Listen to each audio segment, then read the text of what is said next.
doesn't matter. My true worth was wrapped into what I did.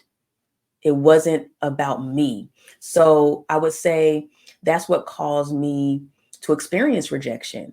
So I didn't really look at guys like that. I didn't feel like a guy would look at me.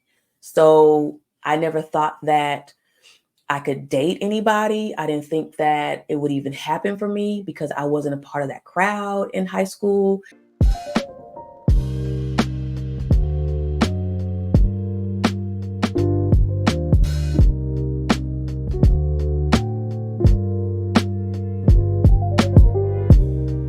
Hello, hello, hello, everyone. Welcome, welcome, welcome to my channel here at Cree Speaks Life. And listen, I'm glad you made it. I'm glad you're here.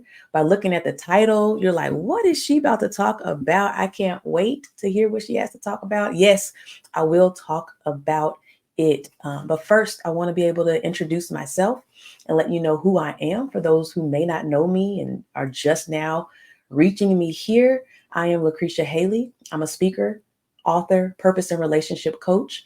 And what I like to say is I'm passionate about helping single Christian women find their purpose, but also date with confidence to cultivate a relationship that leads to love and commitment. And normally, what that looks like is marriage. I know it's tough out here for you, especially if you're single and you're out there dating and you're waiting, or you're in a relationship right now, you're even engaged. And there might be some things that you are learning about yourself in this journey. Maybe you started dating, maybe you're on your pause season where you're like, listen, I need to work on myself, which is always good. Maybe you are in a relationship and things are going well, and you're just like, I just need to be fine tuned. What I've learned when you're in a relationship is the mirror is definitely pointing back at you.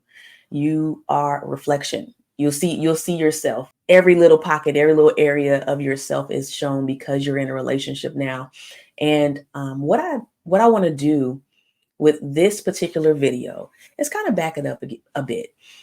God placed something on my heart a few weeks ago after fasting, and I realized that I needed to slow down. I needed to slow down. Now, normally I don't do videos like this. I haven't done a video like this in a long time where I just sat in front of the camera without an audience, with a live audience behind the screen, somebody talking back at me, all the things. But I was like, after God showed me like I need to slow down, I was like, okay, God, give me the strategy. Like, what is it that you want me to do? And what came to mind was just talk about you, talk about me, talk about my story. And one of the stories I think I share a lot, but I don't know if everybody, first of all of you don't know. And so I felt led to just go ahead and start back to the basics, to the foundation, right, of who I am. And that way you can follow me on this journey. So this one, I still don't know yet what I'm going to actually title it. It'll come out. You'll see the title. You're seeing the title right now because you clicked on it. So it may be before I met my husband. It might be how I met my husband. Either way, I thought it would be good to start off with this. And this will be, I don't know, maybe a 2 or 3 part series. I'm allowing God to lead this, And so as I was coming up with what I was going to say today, I said, listen, this is what I'm going to do. So if you're listening, you're watching, please go ahead and subscribe to my channel. Go ahead and hit the bell for the YouTube notification so it'll let you know when another video is released, and you can be here and watch and comment and do all the things that you do. I'm just thankful that you're here and you're meeting me today, or you're following me. That's huge in itself, right? So I did want to start off with, in this particular part, I want to kind of dial back on my childhood. I want to dial back on how I grew up and like what led me here. I think later I'll talk about my specific dating stories, and then I'll get into later on about like how my husband and I dated, how we met, like specifically like what attracted me to him, what attracted him to me, all those things, but I felt led to go ahead and back it up a bit and talk about my foundation. All right. So y'all rocking with me today. Like I said, it's my first time really doing something like this. I don't know why I feel nervous. I feel like y'all are watching me because y'all are, but I feel nervous. Anyway, I'm talking too long.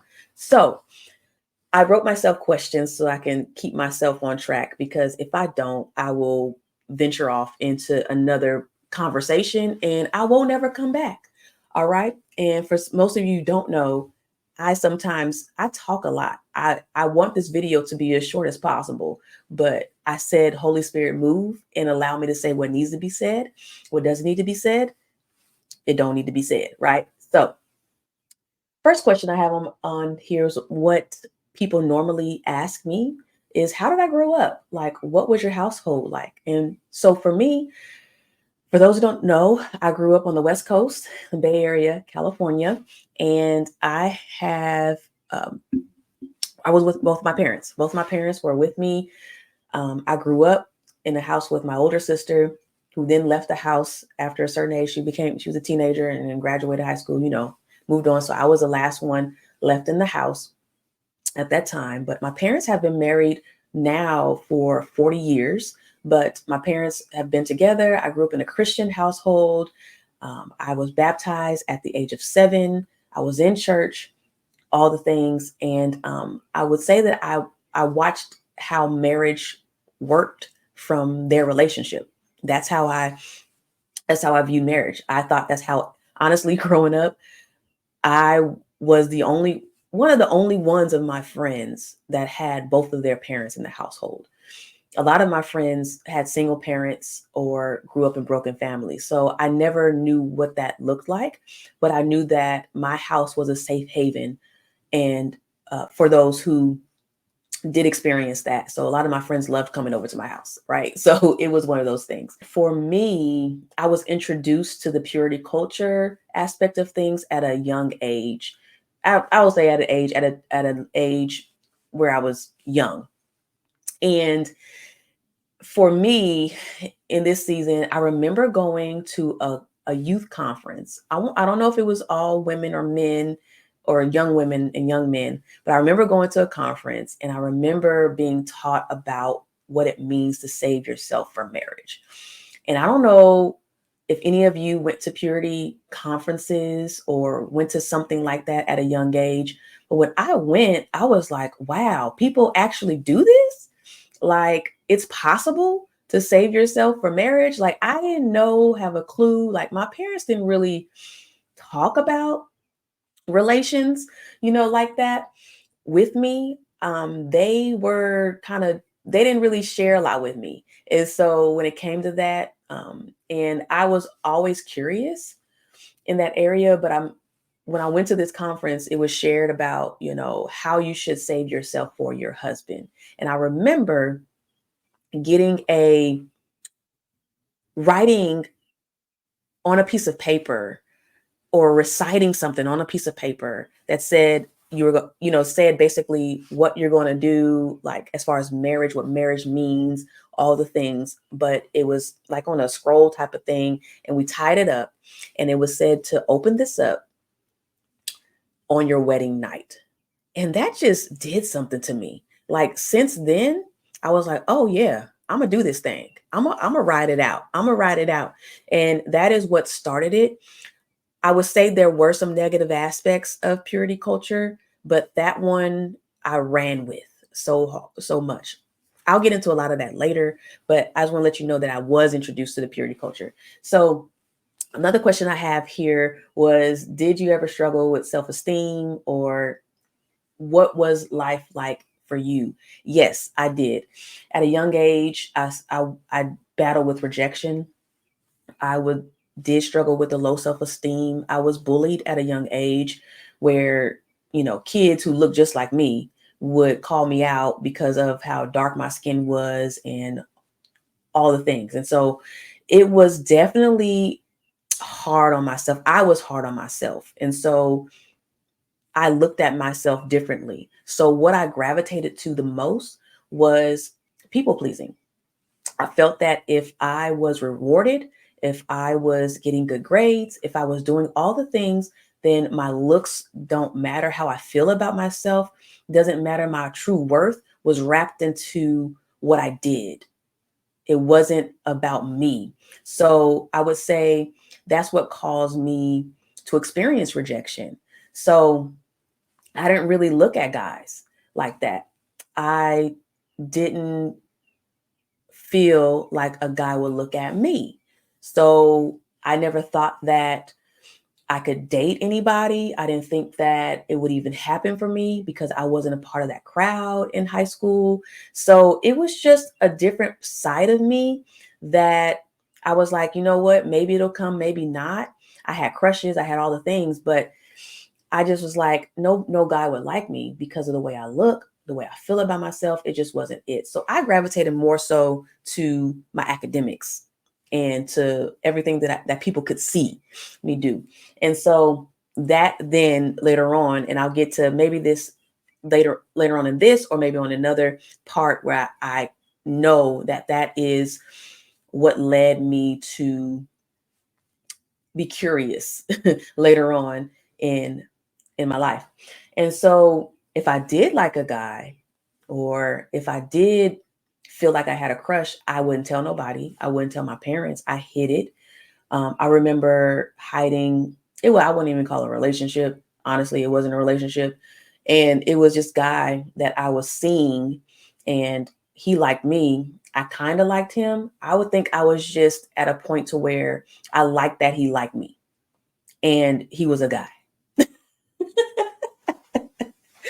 And so I felt like this was cool, but I knew that it wasn't going to go anywhere. But I hid that from my mom because I knew that she wouldn't approve of it, and maybe she would have, but I wasn't really comfortable with bringing up guys to my parents. And I remember telling my dad about it, though. I did tell my dad about it eventually, and he was like, "Well, you got to tell your mom." And I never told my mom. But it didn't work out. And so I did not like date in high school. Now college is a different story. So your girl got to college, and because college is so different, they don't know you. Like when you get to college, nobody knows you who how you grew up. So you're just this whole new person inside of this big campus, this big school, right? And basically everything that you knew kind of goes out the window. And of course, being a Christian and being on campus, and I would say what I left out is I wasn't sheltered as a child or as a kid. My parents didn't shelter me, I should say. I sheltered myself. I kept to myself. I was always in my Bible. I didn't go out to parties. I wasn't invited to parties. I wasn't invited to the in crowd, the popular crowd things. Like that's another thing that also added to the rejection that I would feel as a kid. And so college was like you were automatically in the parties. Like once you hit campus, you're in, right? And so I was like, oh, so I got introduced to the club atmosphere. I got introduced to seeing guys, and to, for the first time, I was actually able to dance with a guy that actually pulled me on the dance floor. So I felt like, oh my goodness, like this is different. And so that is, I was like, okay, I see what you're doing here. I kind of like this. I could dabble a little bit, which is another thing, the dabbling. Because, of course, if you never done anything and you're open to it and you have friends that do it, peer pressure, you're going to get into it, right? I remember meeting a guy online for the first time. This is before online dating was a thing that it is today. Now, this was back in 2002, 2003. Okay. So yeah, it's a little ways before, but it was a website called collegeclub.com. And yes, it was a site to where you're supposed to go on there, get resources for college, academics, scholarships, all the things on there. But there was a particular side. It didn't say dating. I want to say it didn't say dating, but that's what we did. So you can meet other people from other schools and talk to them. So, of course, I went to Clark Atlanta. There's Morehouse and there's Spelman there. And so they had all those colleges in that particular network. And so you could reach out. And so you could kind of like um, AIM was was in back in that time too. So it kind of felt like that. So you could start the chat is what I'm trying to say. And so I decided to go ahead and start this chat. Everybody else doing to start the chat. So I started talking to guys online back in 2002. And so it felt like, okay, I'm actually doing this. And so I remember meeting a guy from the site and he was like, oh, we should meet up. I'm on Clark's campus. He's on Morehouse. So all he had to do was just walk over, right? He lives in one of the residence halls. And I remember trying to choose an outfit. And my roommate was like, you wearing that? And I'm like, what's wrong with this? Like, this is cool. I don't see nothing wrong with this. She was like, girl, no. And so I never wore anything that showed my body a lot because again, that wasn't my nature. That wasn't who I was. And I didn't like showing my arms a lot because my arms were very muscular back in that day. And so I just didn't feel good about my body. And so, but my figure was banging. Like people would be like, girl, and I'd be like, stop, you know. But anyway, long story short, I end up dressing not how I normally would. I had like on a skirt, this long flowy top, kind of like it was kind of deep down cleave, kind of situation happening. And I had some heels on. I was like, I'm walking down, clunking down with my heels, all the things. And I finally meet him. And the way he looked at me was like, you don't normally dress like this, do you? And it made me he didn't say nothing. And we held a conversation. It was cool. But it was just like, I knew I wasn't myself at that moment. But I know also I'm learning how to do this. I don't know how to do this. I never met a guy like this. I'm actually talking to a guy. Like this is different. And so that was my first experience. And I remember, so that was where I was like, okay, I can do this thing. So I started meeting other guys. And I'm gonna just put it like this. I remained a virgin until I got married, but I was not pure in the relationships or the dating that seasons that I had. I was not pure. Okay. So there were a lot of things that I should not have done. I should not have been sleeping in guys' beds. I should not have been doing a lot of things. Okay. There was a lot of things that I was doing that wasn't living up to the light. And I would feel deeply convicted, right? Deeply convicted after all these moments. So that's kind of how college dating was. And so I got used to doing this. This was my thing, right? Um, and so I'm just taking you on a journey with how I was doing relationships. I did end up meeting a guy that I thought was going to be my forever. And it didn't end up that way. And that was where I experienced my first heartbreak. And I think that is also what painted a picture back to the rejection I felt for myself. It felt good that he liked me, that he somewhat loved me, that I somewhat loved him, but it also didn't lead nowhere. And I was also heartbroken. So let's fast forward because if I stay here, I'm gonna talk for hours. So that's a little bit of that story. But fast forward a little bit of my story after college. I do what I think I'm supposed to do. I get the job, right? I'm working corporate, doing my thing, got what I need to get. And I'm gonna share the guy that I dated in another part that I dated when I was in Chicago. I'm gonna leave that for the other part of my dating stories. But I remember that I after Chicago, I came back to Atlanta, and it was a decision that I know was totally myself. It wasn't a decision that I sought God for. This moving back, I did it because Atlanta was where I knew. It was where I was comfortable. I had a best friend there. We were going to live in an apartment together. So it felt good, felt comfortable. However, my parents would always say, hey, why don't you come back home with us? Now, they were living in California in my college days, but my junior year, they end up moving to Kansas City. And so they were like, hey, Why don't you come to Kansas City and just stay here and just start your life new? I resisted. I was like, I'm not doing that. I've been doing me for all this time. There's no way I'm going to go back to living with my parents. Like, who does that? Right. And so I decided to go ahead and do my own thing and go to Atlanta. Well, doing my own thing, I was able to see how doing your own thing turns out to be not so great. Now, there were some great moments, of course. I believe that was the first time I did a fast. I found a church home. The first time I did a fast, the first time I learned what fasting was about, the first time I was able to, and actually, truth be told, I forced fast, okay? Because it was hard to find a job.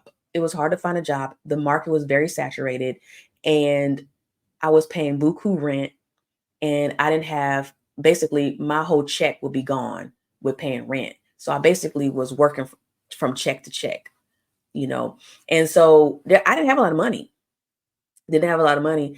And so sometimes I would not eat lunch, or I would have to not eat breakfast, or I have to choose like, okay, I have gas just to get here, but I don't have lunch, or I don't have this. So it was really a hard time in my life. And that's where I met God the most. That was where I met God the most. I would have to pour out because that's all I had. And the relationship with my best friend started going sideways a little bit. We were kind of not going in the same direction. And I saw that. I saw where God was saying, listen, I have what I have for you, and this may not be it. And I was like, okay, but I don't want to leave. I don't want to leave. I want to be here. And so stick with me. I'm going somewhere with this. Okay. Don't leave me. I'm going somewhere with this. And so I remember sitting on the couch. My roommate didn't happen. She wasn't there. It happened to be that I was alone. And I remember sitting on the couch by myself. And I don't know if I had the TV on. I don't know if I had it off. I don't know if I was just sitting praying. I really don't know. But I do know that I heard a small whisper of my name twice. And it said, Lucretia. I said, I was like, hold up. And then it said it again. Now, I was like, okay. Now, first I was spooked. First, I was like, do I need to call somebody? Do I need to, what's happening? And then after I was like, God, what are you saying to me? What do you need me to know? What are you saying to me? And at that moment, God then gave me words to put to what he was speaking to me. I grabbed a piece of paper and I just started writing it all down. All what he was telling me about my future, what I need to do, my plans I need to make, the shifts I need to take, the no's, the yeses. Like I had pages and tears on the pages. So not only was tears were falling, but also I was writing. So it was tears and ink just going on. And at that moment, I had to make a decision. Finally called my mom. I was like, Mom, I I think it's time for me to come home. And I believe this is what changed my life. This moment right here changed my entire life. And it was where I had to put things down, all my desires, all my wants, all who I thought I was going to become, all the things I had to put that to the side. And this was the moment where God started pouring into me the most, but it was a moment of isolation. God revealed to me later on, because not then, I didn't know what I was going through then. I was in depression mode. I was like, what is happening with my life? He was saying I needed to be isolated in order for me to show you what I need to show you, because I was failing fast, right? I was strong in my faith, but he needed me to leave that environment so I can do a new thing, right? So he can do a new thing within me, a new work with me. And that's where I started living with my parents in Kansas City. And I'm going to get to the other story, the other part. I'll talk about the guy I was dating while in Atlanta.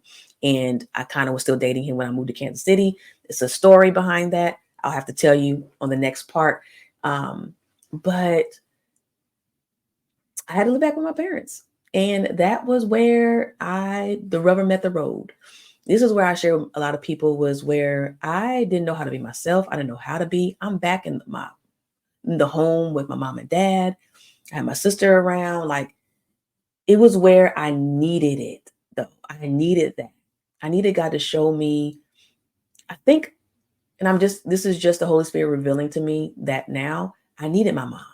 I needed my parents to show me, okay, how do they do this marriage thing again?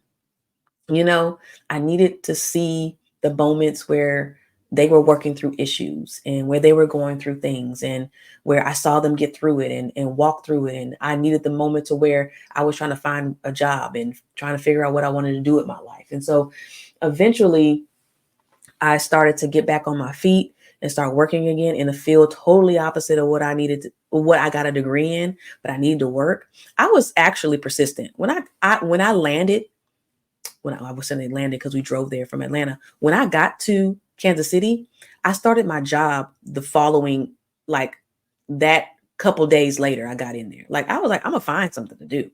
One thing about me, I'm gonna find something. Okay. And so I still kept doing it, but I was like, God, what you got for me? And I don't remember how I was pulled to this book, but I remember that I got it. And so the book that I'm going to talk to you about, or that I pulled, was John and Stacey Eldridge. It's called Captivating, and it says Unveiling the Mystery of a Woman's Soul. Now, I didn't know this book was going to do what it needed to do, but it did what it did, and I was changed. I read the book cover to cover. I remember talking to my mom about some of the things too. I remember sharing with my friends about it. That this book right here definitely definitely was where I needed to hear God and what he needed from me. He needed me to slow down. He needed me to figure out what he wanted for my life, but he needed me to go back. And in that going back, he was able to allow me to heal some areas that I never talked about. It was some things like I talked about, like I told you about earlier in this video, with rejection, with being feminine, with thinking I would be married, with dating, with my perception of men, with what I think about my family, what I thought about my mom, what I think about relationships around me. Everything that I needed to hear was in this book. And so it was where things just clicked. I remember finding a church home, and I remember finding friends. Like, it was definitely what I needed in that season. And I feel like that was the launching pad to my purpose, right? And so as I was working at a call center at the time, and I remember God just dropped a vision to me about a nonprofit for youth. I remember my nephews at the time, they were needing some extra curricular activities to get into, because the area that we lived in was, let's just say, it was a lot of crime, it was a lot of violence. If they ran to the wrong crowd, they would go the wrong direction in life. I saw a lot of youth that they would bring to the house, and I was like, something needs to be done. And I didn't mention this, but I ran from my calling of being an educator. Like I said, I'm never going to go to teaching. What are you talking about? I'm not going to do that, right? But slowly but surely, God was doing a new thing in me and showed me where youth was, where I was passionate about. So I started a nonprofit for youth in the community then, and my family actually helped me. We're doing open mic nights for teens in the city. I should say talent shows at the time. And we were, actually people came out to support it. It was a great thing. I was actually feeling like this is it. And then I was like, well, I want to take this further. Like, how can I do this in my career? So I went back to school, got my master's in education. Like, God was just shifting and turning some things in my life in regards to what he had me here for. And so I'm gonna stop right here. This is the part one to before I get into my dating stories, and before I get into how I actually met my husband online and how we started to date. And so what I want to say and what I want you to gain from this is that God was protecting me and gave me so much grace. even when I was doing wrong. When I talked about my college days, I talked about some of the other things I dabbled in. I talked about the doubt. I talked about how, and I remember all the times I didn't know. I was like, God, are you really going to come through? This is a part to what I love about purpose, what I love when I'm teaching about before your relationship, before your husband, how you should be walking purposefully, right? And how it's not just your career, it's not just what you do, but it's how you live. And I feel like in my isolation season is what I needed. I needed those moments to show me back, like, what am I here for? Why am I here? Why am I needed? And I realized that it wasn't just about, yes, I started my nonprofit, I went back to school, I did all the things, but I came back home to family. I came back home and learned more about me. I began to do a work on myself. I began to understand me more. I began to know the mirror was definitely on me because I was at a season where I had no friends. All my friends were back in other states and I had to start fresh all over again. So it was something that I had to come back to, and it was the hardest season of my life. But what it showed me also, and what I want you to know in this, was God was protecting me the entire time. God so much showed me so much grace. He gave his mercy on me because even though I made wrong decisions, even though I doubted him, even though I didn't even choose him, knowing I had conviction so many times with the decisions I was making, God was still there for me, still there for me. He protected me. And some of you may be doubting God's love for you because of your shame, because of your history, because of how you feel about yourself. I felt in so many ways my self-worth was drained because of how I felt back in childhood and how I felt about how I looked and who I was attracted to and how I felt men weren't attracted to me. So many things came back to me, but I realized that God loved me. And once God's love started to pour on me, I started to think about myself so differently, right? And another thing that I want you to gain from this is the need to be isolated. Some of you have not experienced or may have not experienced a season of isolation, and you're thinking that isolation, you separating yourself from your environment, from things you're not supposed to be around, is bad. It doesn't, because some of you might think it doesn't work out for your good to do it that way. And sometimes we do need to isolate ourselves, and not isolate ourselves to the point where we're shutting people out, because we don't need to do that, but taking yourself out of situations, places, and leaving people behind so that you can hear God clearly. I heard God so clearly in my season of isolation. I wasn't distracted. Why? Because I could hear him more and I ran to him more. And so to me, it felt like it was my wilderness season, like Israel, wilderness. Like everybody needs their wilderness season, and we need it plenty of times during our life. I think sometimes we think, oh, we just had that one time in our life that was a wilderness and now we good now. No, I believe that we need moments of wilderness throughout our life, because that's what shows us, that's what allows us to come back to Christ in a lot of areas of our life. And I needed this season. And you know how I know it was my wilderness season and how it matched to how Israel felt when Moses took was able to lead them out of Egypt? Was, remember, the Israelites were talking about how everything was just felt like horrible to them, and they just wanted to, they'd rather be slaves again and go back to Egypt rather than go back to what God had promised them, right? And I felt that was my story. When I got to Kansas City and I was living with my parents, the first thing I said is, I'm gonna be here long. I'm gonna go back. I'm gonna go back. Egypt was back into my comfortable environment, around my friends, around what I thought I had to have. And I realized that that wasn't the case. And the crazy part is, I never went back. And God helped release the desire of going back.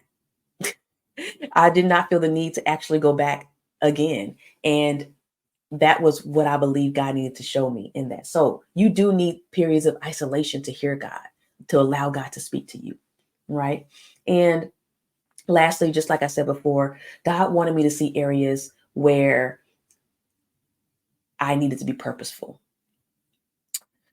He was able to show me so many things of how I could operate in his will. And I needed to start doing that. So being around family again, starting my business again, going back to school, my purpose was then activated. And that is what I needed before I met my husband. And so the last thing I want to share with you is, of course, the scripture that we most know is Jeremiah 29:11. And it says, "For I know the plans I have for you, declares the Lord, plans to prosper you, not to harm you, plans to give you hope and future."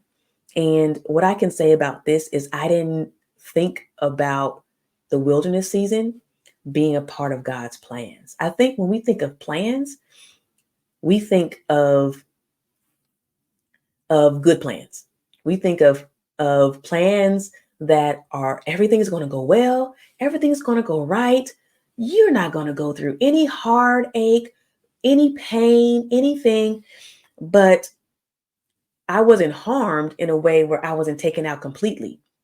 I wasn't harmed in a way to where I could not continue, right? A lot of times we feel like our plans are perfect. So when we're thinking about, for I know the plans I have for you, everything's going to be perfect. You're going to walk into this season, everything's going to go great for you. How about God's plan was for me to be isolated, was for me to be in a season where I didn't have anybody around me, right? Was to be where I didn't have friends around me anymore, where I had to go back and do the hard part, to do the work again, to release people from me, to release myself from relationships. What if that was painful part, but it was a part to where he said, it's not to harm you. It's all for your good. It was all for my good. So ladies out there who are in your single season and you're wondering, where where is this guy coming from? When will I ever be married?